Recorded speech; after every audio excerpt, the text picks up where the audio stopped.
খেলতে গিয়ে হয়ে ফিরলেন মায়ের বুকের ধন ছোট্ট ময়না। সন্তানকে হারিয়ে বিলাপ করছে মা। কোথায় গেলি বুকের মানিক, ফিরে আয় মায়ের বুকে।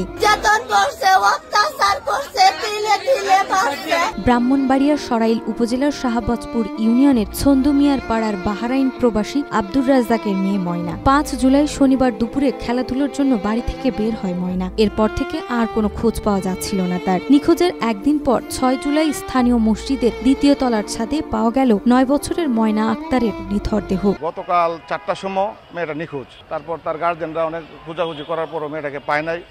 আজকে সকালে এই হাবলিপাড়া মসজিদের 2য় তলায় তার সন্ধান পাওয়া গেছে। এলাকার লোকজন গিয়ে তাকে ওই জায়গা থেকে উদ্ধার করে। সে 5ম শ্রেণীর ছাত্রী ছিলেন। তার বাবা দেশের বাইরে থেকে রাজ্জাক মিয়া। পরিবার সূত্রে জানা যায়, শিশুরা স্থানীয় হাবলিপাড়া জামে মসজিদে গেলে মসজিদের 2য় তলায় দেখতে পায় ময়নাকে রক্তাক্ত, বিবস্ত্র, গলায় কাপড় পেঁচানো। খবর পেয়ে মসজিদের ইমাম ছুটে গিয়ে ময়নার মাকে জানান। এরপর পরিবার সহ গোটা গ্রাম জুড়ে নেমে আসে কান্নার ঢল। পুলিশ, পিবিআই ও সেনাবাহিনী দ্রুত ঘটনাস্থলে পৌঁছে ময়নার উদ্ধার করে।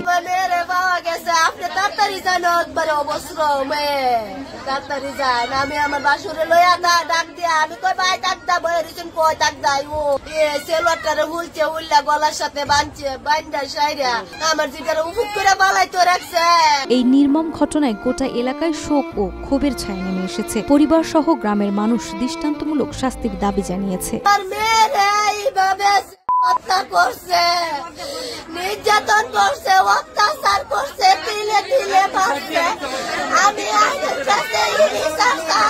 আমরা আমাদের বাতিজির সুষ্ঠু বিচার দাবি করি। বাংলাদেশের করতেছে এই বিচার, আমরা সুষ্ঠু বিচার বা এই কঠিন বিচার চাই। এই ধরনের নগ্ন ঘটনা আমাদের শাহবাজপুরে কখনো কোনোদিন হয় নাই। যারা এই করছে প্রশাসনের ঊর্ধ্ব কর্মকর্তা বিন্দুদেরকে আপনাদের মাধ্যমে আহ্বান জানাবো যে বিষয়টা বা খতিয়ে দেখার জন্য। সরাইল সার্কেলের অতিরিক্ত পুলিশ সুপার তপন সরকার জানান, শিশুটির শরীরে আঘাতের চিহ্ন রয়েছে। ময়না তদন্তের জন্য ব্রাহ্মণবাড়িয়া জেনারেল হাসপাতালের মর্গে পাঠানো হয়েছে। পুলিশি তদন্ত অব্যাহত রয়েছে। তদন্ত কার্যক্রম তো চলমান আছে। আর সন্দেহজনক আমরা যা বুঝতেছি তার উপর নির্ভর করে আমাদের কার্যক্রম চালিয়ে যাচ্ছি। আর মামলার বিষয়টা হচ্ছে, ভিকটিমের পরিবার যখন আসবে, মামলার বিষয়ে এখনো যোগাযোগ করেনি।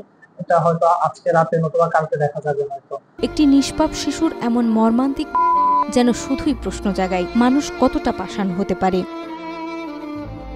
নাজমা, মাই টিভি।